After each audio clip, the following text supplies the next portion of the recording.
Lanjut bang, kalau imam sudah keburu ruku tapi makmum belum membaca surat Al-Fatihahnya, belum selesai lah. Sedangkan sunnah abad kalau ditinggal harus diganti dengan sujud sahwi. Itu kita harus gimana bang? Apakah kita harus ngikutin imam atau ngepur imam atau pusring sama imam atau apa? Oke, baik. Sebelum kita bahas terlalu jauh, kita akan bahas lebih dulu sunnah dalam sholat. Sunnah dalam sholat ada dua. Ada sunnah abad, ada sunnah hayat. Ma makna sunnah abad? Apa itu sunnah abad? Sunnah abad adalah sunnah yang kalau kita tinggalkan harus diganti dengan sujud sahwi. Seperti kita meninggalkan doa kunut dalam sholat subuh. Atau tahiyat pertama dalam rokaat kedua di saat sholat duhur, asar, atau isya. Kita tinggalkan tuh tahiyatnya. Maka kita harus menggantinya dengan sujud sahwi. Sebelum salam sujud lagi baca subhanaman layanamu walayasu 3 kali. Wahai zat yang tidak pernah tidur dan tidak pernah lupa. Nah itu kan sunnah abad. Ditinggal harus diganti dengan sujud sahwi. Sekarang apa itu sunnah hayat? Sunnah hayat itu sunnah yang kalau ditinggalkan gak apa-apa dibaca lebih utama. Seperti Allahu Akbar, Allahu Akbar kabira, alhamdulillahi kasyira, subhanallahi bukratan wa asila. Itu namanya doa iftitah. Dibaca afdol, kalau gak dibaca gak apa-apa. Allahu Akbar kabira, alhamdulillahi kasyira. Selesai gak apa-apa.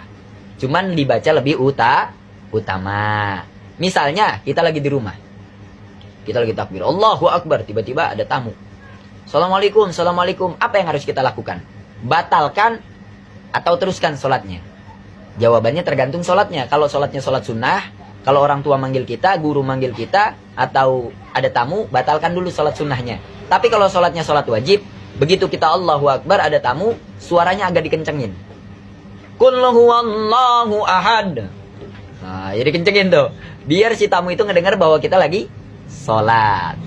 Nah, kemudian yang termasuk dalam sunnah hayat itu ketika kita ruku baca subhana rabbiyal azim wa bihamdi. Dibaca sekali boleh, 2 kali utama, 3 kali afdal.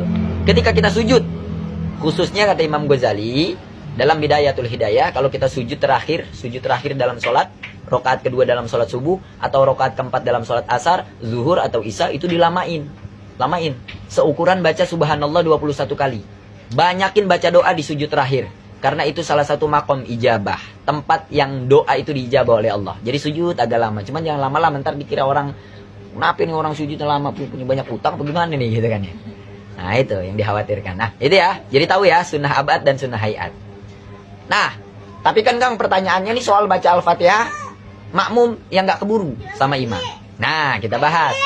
Apa? Ntar dulu jangan berisik. Makmum itu ada 2. Pertama ada makmum muafik, kedua ada makmum masbuk. Jangan berisik. Makmum muafik itu makmum yang ketika dia menjadi makmum dengan imam, dia punya cukup banyak waktu untuk membaca surat Al-Fatihah sebelum imam ruku.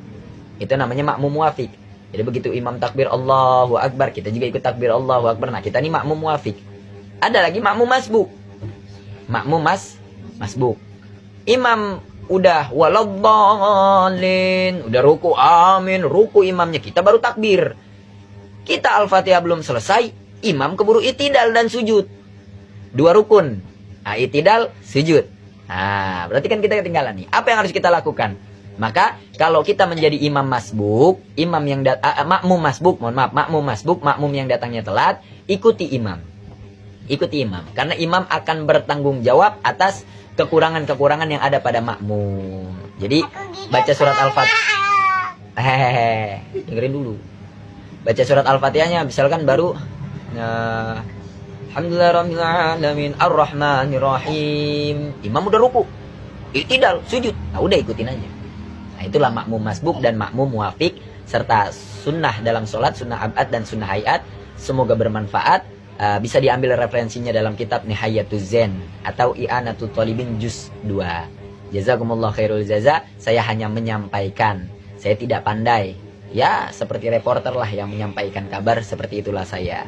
Yang hebat itu yang ngarang kitabnya itu luar biasa. Yang hebat itu ulama-ulama Allahnya itu luar biasa. Wassalamualaikum warahmatullahi wabarakatuh.